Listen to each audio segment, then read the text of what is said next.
Alright, folks. Welcome to another episode of Justin Watches Movies, and today we'll be reviewing a um, drug cartel cop, drugs, drug lord film called Sicario. And Sicario is directed by the same guy that did Enemy and Prisoners. Now, both are tremendous, great films. I love them to pieces. And they do star Jake Gyllenhaal, and Jake Gyllenhaal sadly is not in this film. The director of this film's name is Dennis Villa Avenue. It's probably not the right name for it, but it looks like Villa Avenue from what I'm reading. Sicario stars Emily Blunt, Josh Brolin, and Benicio Del Toro, which is a pretty good cast. A bunch of people that I don't think would really get along in real life. They're all kind of different kind of people, but here they work. This guy continues to show me why he is one of the greatest directors working now. I was blown away by Prisoners. It was my second favorite film of 2013. Enemy was high up there last year.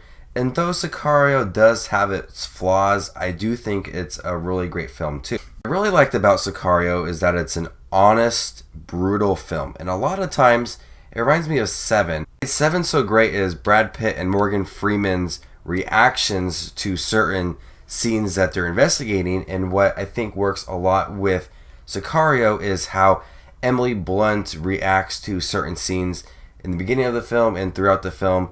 It's a really brutal, honest, and I think with this film it has to be brutal. It's really gory at times. It's disturbing, really, mostly. But the way that it's honest about it, it makes it a real look at what goes on in these kind of situations with these drug cartels and these gangs and whatever they're investigating and looking into.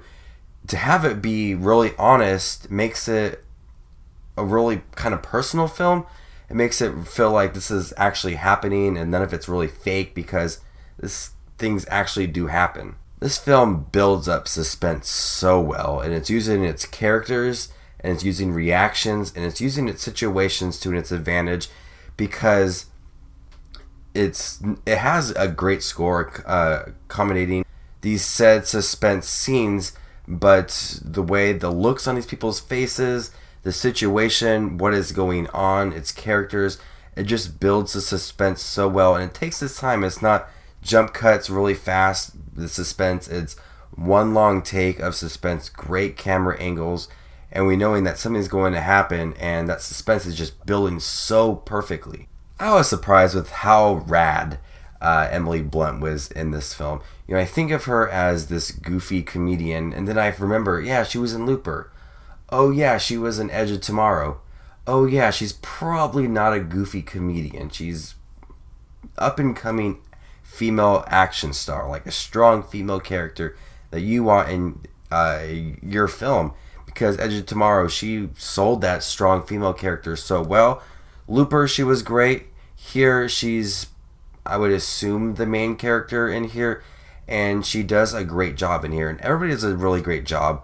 Josh Brolin and Benicio Del Toro were sneaky little snakes in this film, and you just felt like there was more to their characters, and they showed a lot.